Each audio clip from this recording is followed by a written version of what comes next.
Instantaneous electronic communication, it is still difficult to see what is happening as it develops and to see what the next step should be. Place yourself in the position of these senior leaders. In the case of Rosecrans, who's only gotten about 4 hours of sleep per night for about 3 weeks, after a while, the human body can't take anymore, and it collapses when the adrenaline stops. And generals are not immune to that effect. They have to keep their wits about them, and if they don't take care of themselves, they will end up being helped from their horse when they get to Chattanooga, as Rosecrans allegedly was. If you suffer 18,000, think of that number, 18,000 Confederate casualties. A huge part of your army, not half of it, but a large chunk of it. Who's going to take care of them if the operations continue? Who's going to police up the battlefield to gather the thousands of rifles and large numbers of cannon and wagons and equipment? Today we have organizations that look after things like that. Civil War armies generally did not. So yes, the pursuit is weak in both cases. But there may be reasons. We have to put ourselves in the place of those senior leaders who have been through with their armies terrible, terrible 48 hours. So the pursuit falters. And Rosecrans falls back into Chattanooga. The question for him becomes, if he's going to hold the city, where should he place his defense lines? If you just walk outside of this building and look around, you'll see his dilemma. There's Missionary Ridge, 400 feet high, stretching east of it.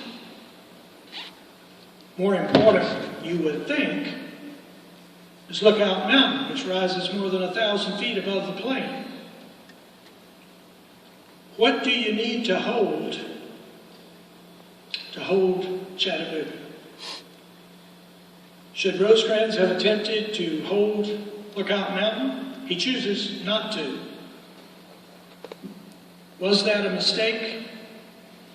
I'll turn to the panel. Peter?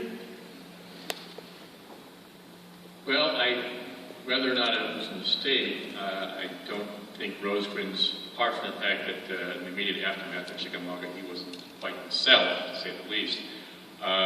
He didn't have the troops, I think, capable of doing that. He had fewer than 40,000 men after the battle, in very bad shape themselves, stunned, shocked, all the after effects of battle. And it would have taken a considerable part of his force, the small force he had available to him, to defend Lookout Mountain. Bragg tried to do it with 2 divisions and didn't succeed.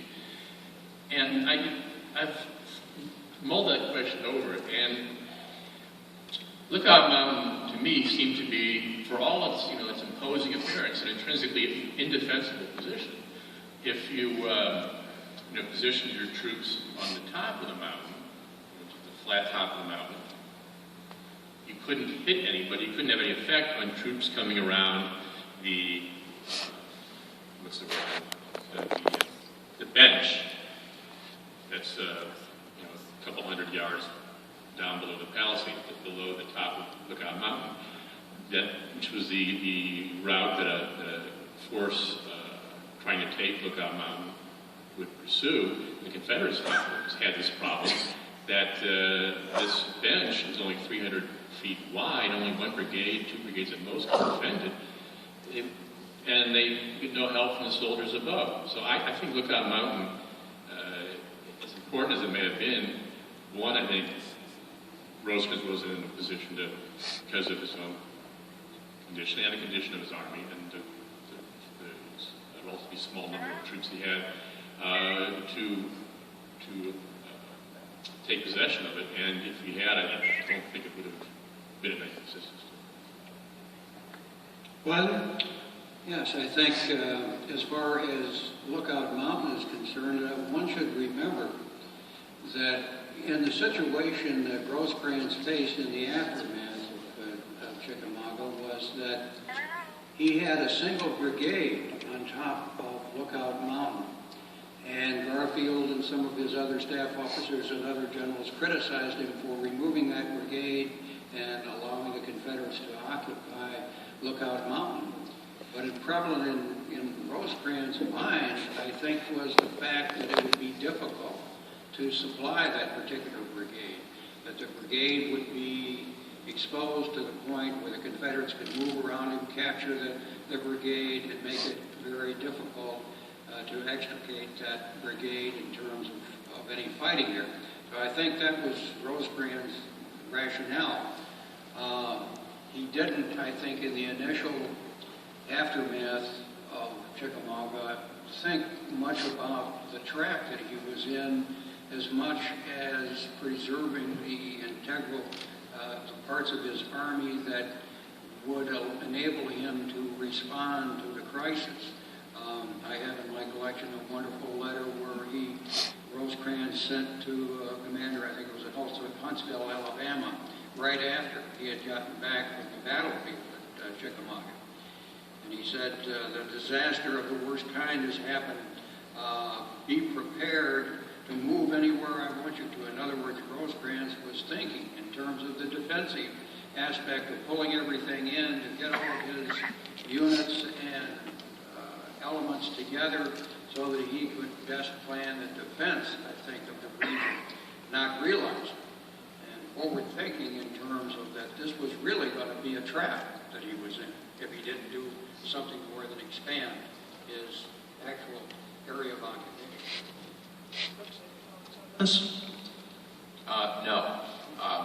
The short answer. The fact of the matter is Lookout Mountain is most valuable as a means to an end. That even when Union forces take it on November 24th, its real value at that point was actually used as a launch point for Hooker's attack of November 25th. So once you have Lookout Mountain, what do you do with it? And so, if anything, I guess I would argue that there's a psychological impact as to who holds Lookout Mountain. And of course, that psychological impact becomes evident on November 25th when everybody sees the stars and stripes above it, or so they claim, really with binoculars or whatever. But I think in terms of a be-all, end-all whole point, its physical importance outweighs its actual strategic significance. If you're down here in the plains, Lookout Mountain seems to dominate. But given the ranges of Civil War artillery, guns on the very top cannot do any damage to you here. Guns further down can do a little better. But it's really more of a, in my opinion, of a psychological thing, as Professor Simpson has said. The key terrain may not be Lookout Mountain, and indeed it would have taken a large number of federal troops to not only hold it, but integrate it into the defensive perimeter. The key terrain is going to come to be, it would seem, Lookout Valley on the other side. If Lookout Mountain is useful in denying Lookout Valley to the Federals, their supply situation continues to deteriorate. And thus there will be actions in October in Lookout Valley. But if you're just here as a private in the ranks, and every day you wake up and watch those Confederate signal flags working on top of Lookout Mountain, you may come to feel that they're watching your every move. They may be. They just can't do much about your every move. When I was told to put this panel together, I was told to try to link every chance I got the terrain itself. And that caused me to pose this question in regard to Lookout Mountain. It is so co-linked with Chattanooga in so many ways. But militarily, there are far more critical pieces of ground in the campaigns here. So let's move a little further into the siege itself. Glenn? Yes, Wiley. Could I just add one thing here? Sure. The aspect of Lookout Mountain was considered, I think, by both sides as an aspect of interdicting the river traffic. Now, there were two things involved in terms of the river traffic as far as supplies coming into Chattanooga. One was the very low state of water, which wouldn't allow much river traffic except for very shallow draft steamboats passing over the rapids and all sorts of shoals and problems in the Tennessee River. So the water level was important. But beyond that, the fact that the Confederates' control of Lookout Mountain was seriously regarded by the Union side as a means of interdicting traffic on the river. So that was very important because supply became a critical issue at Chattanooga, as we all know. Geographically speaking, the road along the north bank of the river, or the right bank, could be interdicted from the south side, and was for a time. There would be no steamboat traffic because it was very difficult to get steamboats. In fact, you couldn't get them above Muscle Shoals in Alabama, so you had to build them above that point. William Rosecrans was aware of that and was building at Bridgeport several small steamboats, the machinery of which he brought down by rail, but they weren't ready. There had been a couple of steamboats at the wharfs here in Chattanooga. One of them, the Paint Rock, was raised by the Federals, but it could be hit with artillery too if it tried to go down the river. Later, when Lookout Valley is secured, there will be all sorts of activity on the river.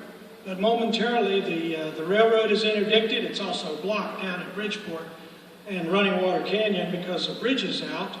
But it appears that if you hold the point of Moccasin Bend, you can harm the Federals. And indeed, they do. But it's more, in my view, up around beyond Williams Island, where the sharpshooters can do the damage to mule trains on the north bank of the river.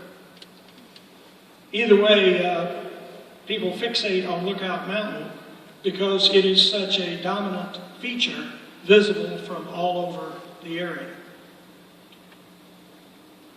William Rosecrans doesn't hold Lookout Mountain. He falls back into the city and he tries to put his army back together. And he considers a plan or various plans to open a supply route. But he doesn't get those plans implemented until he is relieved. So I would like to pose now for the panel, should Rosecrans have been relieved from command of the Army of the Cumberland? Wiley, I'll start with you. Well, again, I think the whole problem involving command relates to, shall we say, character, shall we say, the personality of the individual. From all accounts that I've read, essentially by observers that should be in a position to know, Rosecrans was not functioning too terribly well after the Battle of Chickamauga.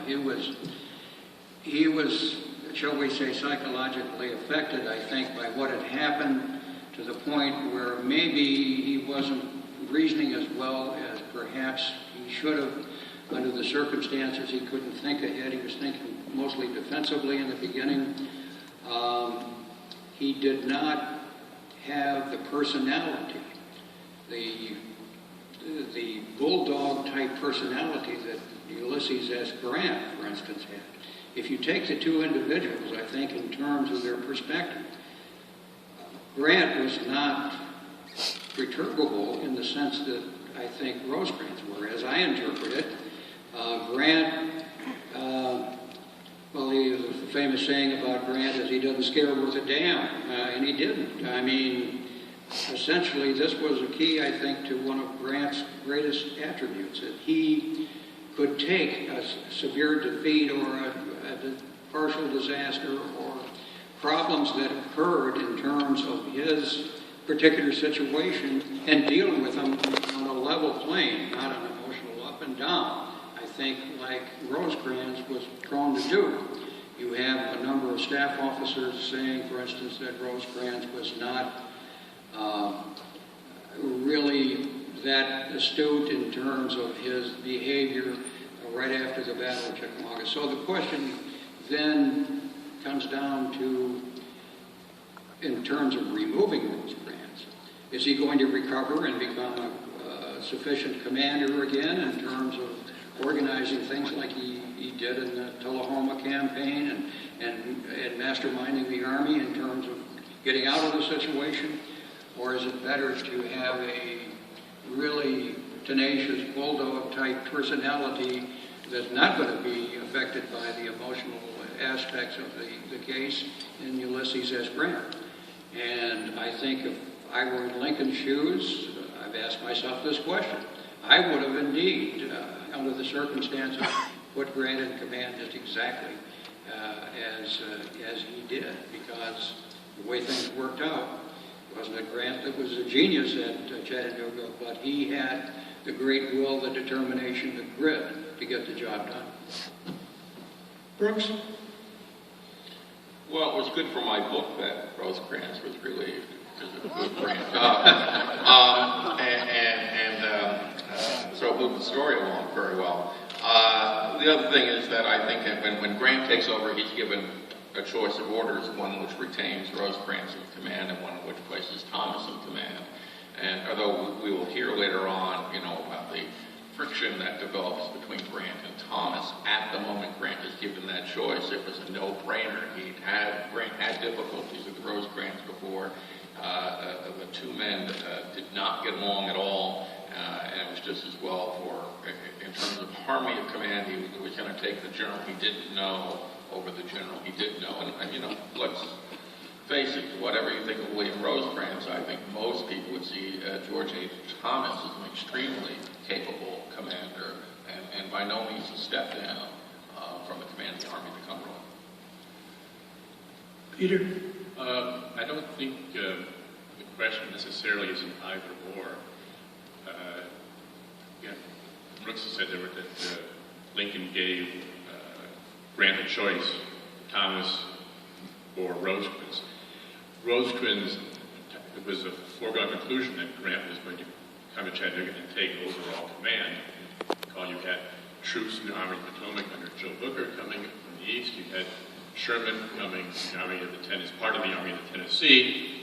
But if Rosecrans had been retained, he would have been simply one of Grant's three key subordinates. So the question is, how would he have performed as one of the three key subordinates? The fact that there was such animosity between Grant and Rosecrans, of course, I think, partly makes this a moot question. Now, was Rosecrans, at the time Grant was given the choice of sacking him or keeping him, had Rosecrans recovered sufficiently to be able to lead the Army of the Cumberland? Did he still retain enough confidence with subordinates? I think he did. I think he recovered fairly well. In fact, the day before he was relieved on October 19th, the day before he was out riding with his chief engineer officer, William Farrar Baldy Smith, looking for possible sites that could be used to bring supplies into the city. Smith subsequently, the next day, discovered the option of Brown's Ferry, which became extraordinarily significant to the outcome of the campaign. And so Rosecrans was actively looking at that. He would have, I'm sure, taken Smith's report to heart. And I think leaving out the grand Rosecrans animosity, which of course you can't do, but that aside, I think Rosecrans had recovered enough to have been retained in command. Part of the problem was Charles Dana, Assistant Secretary of War, who first had been sent out initially, several months earlier, to spy on Grant, to see if Grant was really drinking heavily, how he was doing in Vicksburg, gave Grant a clean bill of health. He was sent out in the aftermath of Chickamauga to find out what the state of Rosecrans' army was. And he was vitriolic in his feelings toward Rosecrans, partly fed by General Tom Wood, who had it for Rosecrans for a number of reasons. I think what was the final nail in the coffin for Rosecrans was, if I recall correctly, Dana sent a telegram suggesting that Rosecrans might possibly place blame for his defeat on the administration, which a lot of his generals, where a lot of his generals thought the blame should fall. The argument being that Bragg was being reinforced by Longstreet from Virginia, by troops from Mississippi, and Rosecrans was getting nothing in the lead up to Chickamauga. So there was a strong feeling among his generals. Whether Rosecrans would have done this or not is debatable. I think he would have, but be that as it may, that suggestion by Dana, I think it was a straw that broke the camel's back, plus the fact that some thought Rosecrans might have serious political aspirations, and that against Lincoln. That, of course, didn't win him any friends except with Secretary of Treasury Samuel Chase. So there was a lot of, again, poisoning of the waters between the administration and Rosecrans that fed Lincoln's feelings about dismissal. Yeah, I think one thing that we miss in this campaign sometime, compared the Eastern Theater and the Western Theater, is in the Eastern Theater, Lincoln goes to see for himself what's going on. And he'll meet his generals in the field, and of course there seemed to be a revolving door between the Army of the Potomac and the White House in terms of people coming up and down and complaining back and forth. And when we evaluate Lincoln's performance as Commander-in-Chief, often we minimize the degree to which this was going on, and Lincoln would encourage input from subordinates who often had critical remarks to say about superiors. After all, that is part of the story of Joe Hooker's rise and fall in 1863. This campaign is also with a lot of people from Washington. Dana, again, who was sort of a professional spy in 1863 in terms of all Union commands. But even afterwards, David Hunter comes down to check on Grant. Montgomery Meigs comes down to check on Grant. There is a sort of cadre of observers on Orchard Knob on November 25th taking notice as to what's going on. Because even though Lincoln himself could not be there, I mean, there's an argument to be made that Union forces were more successful in the West because Lincoln wasn't there. And they were less successful in the East because Lincoln was looking directly over their shoulder. But even in the West, all the generals were very much aware of the hectoring that they had gotten from Washington, either directly from Lincoln or from his subordinates. Henry Howard, for example, in early 1863 says, "I've got a major generalship in the regular army. Which one of you is going to win it?" And Rosecrans actually writes back and says, that this is so improper. We're not even going to consider this kind of competition. So there really was this other strain. There's a lot of focus on Davis and his generals, the relationship with Braxton Bragg, etc. But the relationship between Lincoln and his generals, sometimes when you look at it a little more carefully, causes you, I think, to have a little more of a critical assessment of Lincoln's performance in that job and how he evaluated generals, assessed the situation, and both the incentives he gave to generals and sometimes the ways he criticized them. You want to talk about being unfair. Sometimes Lincoln, I think, thought being in command was an awfully easy thing to do, and his General's tended to disagree with. Wiley? Yes, just I think one sidelight, which Brooks alluded to, I think is of very much interest in terms of this situation. The War Department had essentially held as a prize for either Grant or Rosecrans as the two prominent commanders in the West, that whoever did the best, won the biggest victory, so on and so forth, would be rewarded. In other words, the War Department was fostering competition between the two in terms of, I think the idea was to create an incentive to, per se, to have them do the very best to win the major generalship, to win the dominance as the dominant leader in terms of in the Western theater. And of course, all this did was heighten the rivalry between Rosecrans and Grant, so that when Grant, of course Grant, it was Thomas that was put in command of the Army of the Cumberland, but really Grant was running the show. It was not Thomas that was running the show. Thomas was taking orders from Grant. So Grant was, I guess, and there would be debate on this, but Grant's perspective in terms of this rivalry and the relationship that had existed with Rosecrans in the beginning from the Iuka campaign on, per se, resulted in, well, not, shall we say, good vibes between the two. This question has a great many ins and outs about it. Has the commander lost the confidence of his troops? I would argue from the letters and diaries I've read that for the most part, Rosecrans had not. Had the officer lost the support of his senior subordinates? That's a slightly different question when you read their letters and diaries. And to a degree, I think Rosecrans had lost that support. And when George Thomas is given the Army of the Cumberland, some officers will write scathingly about how much better the tone of headquarters is under Thomas. Too much drinking, too much carousing, too much late-night japery under Rosecrans, not enough seriousness. One man's opinion. But as historians, we have to take a composite of all these people's opinions and try to bring some sense out of it. To carry it further, if you're in Washington, President Lincoln is trying to figure out by remote control what's going on out here.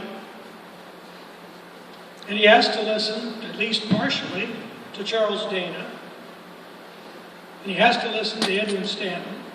And he has to listen to Henry Halleck. And quite frankly, in the run-up of this campaign, before Chickamauga, William Rosecrans, through his own personality, has made himself quite a burr under the saddle of people like Stanton and indeed even Halleck.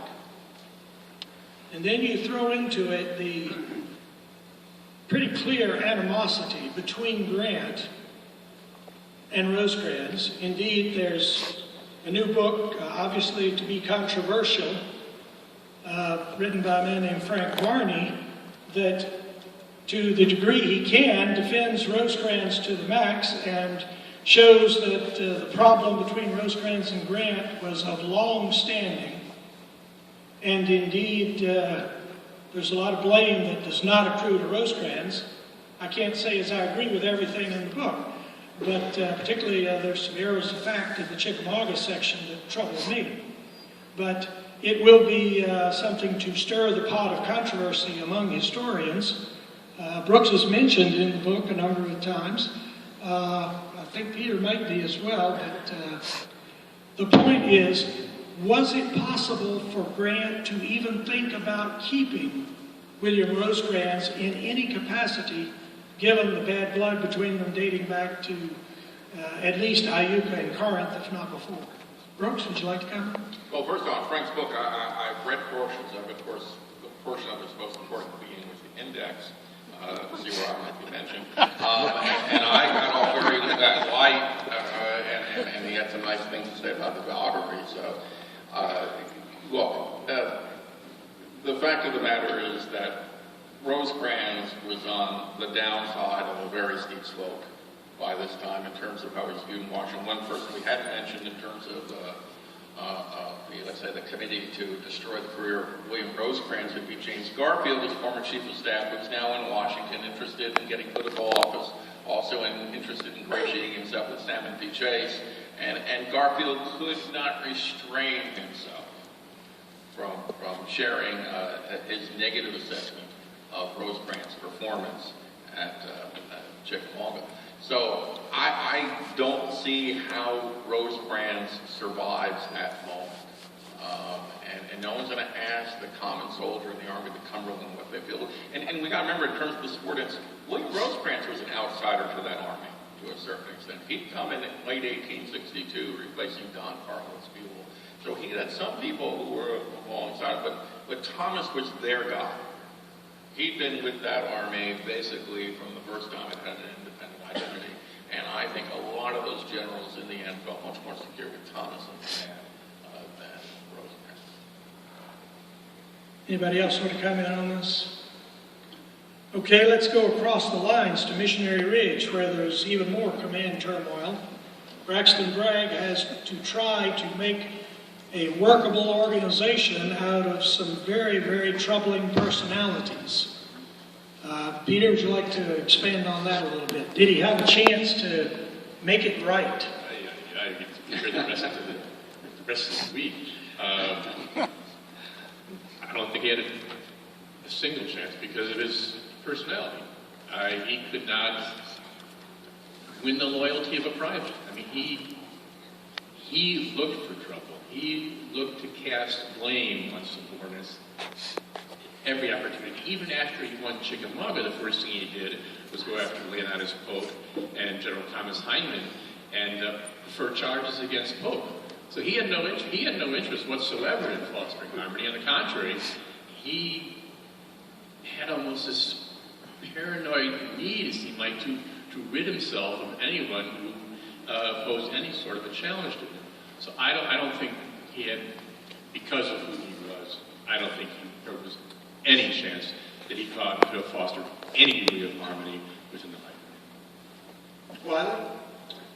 Well, yes, indeed. In amplifying, indeed, the personality of Bragg, I hate to keep referring to my collection, but I have a letter in my collection written by Bragg when he was in the regular Army. He was stationed at one post, and he was not getting along well with his commanding officer at that post. So he wrote the commanding officer of, I guess it was the Augusta Arsenal at the time.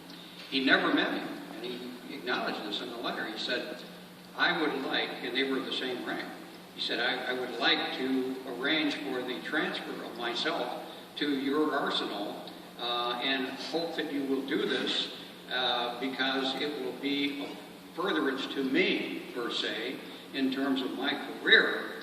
And he did not, of course, succeed. But here was without even knowing the man and meeting him, here he was writing to another officer saying that he should transfer jobs because of the problem that he was in with his commanding officer. So here is an example of Bragg conniving, with the personality that he had, as was said, per se, he could not get along very well with his contemporaries, his fellow officers, and to the point where he just kept creating enemies all the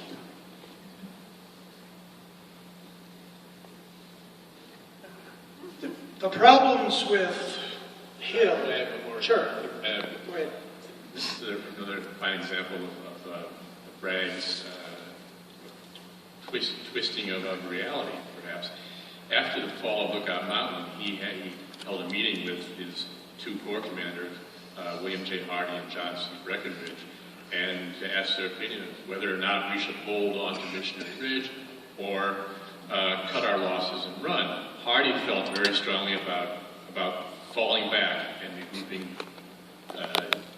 across South Chickamauga Creek and a little bit deeper into Georgia.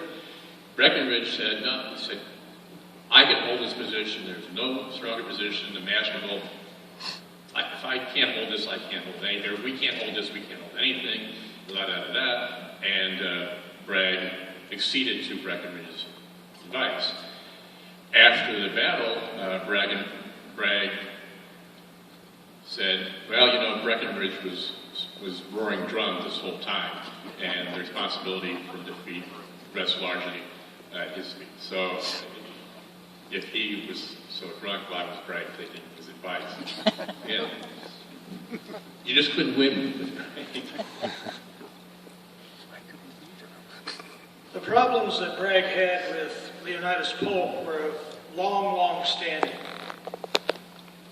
His problems with D.H. Hill stemmed a little bit from McLemore's Code during the campaign, plus Hill's own dysfunctional personality. But another new arrival contributes heavily to the mix of Confederate dysfunction, and that's James Longstreet. Longstreet, for many years, was denigrated by the Virginia School of Thought for things he did or didn't do at Gettysburg. In the last couple of decades, he's undergone a revival among partisans who try to find the, I would argue, anti-Lee. Longstreet comes out to this theater. How does he perform in the time he's here? Wiley? Well, Longstreet, per se, his relationship with Braxton Bragg, I think, really foretold what would likely happen, which was the separation of the two by Longstreet being transferred to the eastern Tennessee region. Because from everything I have read and understood, Longstreet came out here with the idea that he would supersede Bragg as commander. Per se, when it didn't happen, when Davis came out here, Jefferson Davis came out here and kept Bragg in command, Longstreet was, I'm sure, bitterly disappointed. The two didn't get along well, especially after the Wauhatchie fiasco. It just led to a situation where Longstreet, per se, was not going to cooperate beyond superficially with Bragg in anything that he had some discretion in. And Bragg wanted to get rid of Longstreet. The feeling was mutual between the two of them, to the point where events occurred disadvantageous to the Confederacy by, as has been mentioned, the fact that the Federals were gathering reinforcements here at Chattanooga, and Bragg was taking part of his army and sending it away. All because of probably, if not all, but a large part of it because of the personalities involved in this circumstance.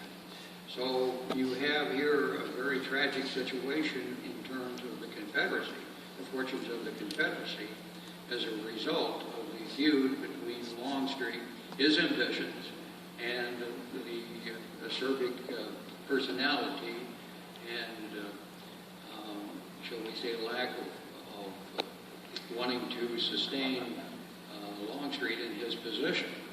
And that was a major impact on the campaign. Brooks, you want to add to? Look, I think by now it's been well established that the three of us here have not come to praise Braxton Bragg. We've come to bury him with a lot of shovels. The fact remains, however, that there were other generals who had their own personality quirks. When James Longstreet comes out here, for example, he and Moffett McLaws don't get along, and that's an issue that's gone back certainly to Gettysburg, if not before, in terms of the operations on July 2nd.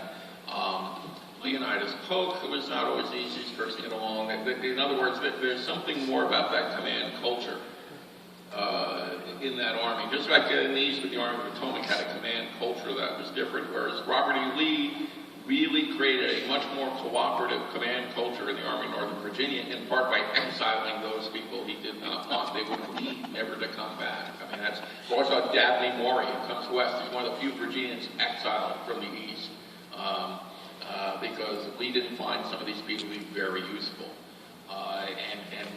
Their command cultures elsewhere, you get the Army of the Tennessee had a pretty cooperative command culture after the exiling of John McClernand in June 1863.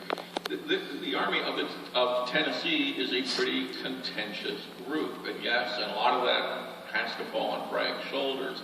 But I'd also point out that a lot of the other generals didn't seem to get along with other people as well. Bragg is such a seductively easy target because there are so many great, dumb Braxton Bragg stories. Even Braxton Bragg was so unpopular, Ulysses S. Grant told stories about Braxton Bragg. That Bragg in the regular army before the war, and I had no idea how Grant would know this, but clearly that Bragg was a company officer who then also became the supply officer at a post. Bragg, the company officer, would go ahead and write letters to Bragg, the supply officer, asking for supplies. Bragg, the supply officer, would turn down the requests. And after a while, Bragg had a whole folder of correspondence and went to the post commander and looked at the stuff and said, Bragg, you've argued with everyone else in this army. Now you're arguing with yourself. Now, apocryphal, maybe, but the fact that someone tells that story about you says something about your reputation. And on highlighting Bragg's interpersonal shortcomings, how to make friends and influence people, is not the book that Bragg read, apparently. On the other hand, some of these other people could be fairly prickly in their own way as well. I guess I'm the only pro-Bragg to any degree historian up here, and I'm the moderator, so I'm not going to play into this as I might want to were I on the panel. I will comment that there are multiple ways you can look at the story that Brooks just recited, which is in any number of books.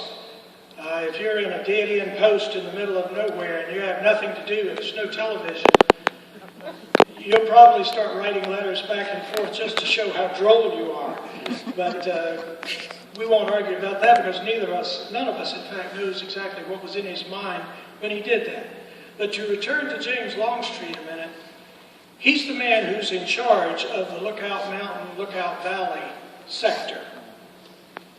And that's the sector that blocks the supplies from coming easily to Chattanooga and the suffering Army of the Cumberland. Does he see that? If he does he act accordingly? I would argue perhaps that he does not. But I'd like for the panel to comment on the man who is considered today to be such a great forward thinker, Longstreet. Peter? In fact, I was going to talk about that in my remarks further remarks about Bragg. Longstreet came west with the idea established that he deserved the command of the army.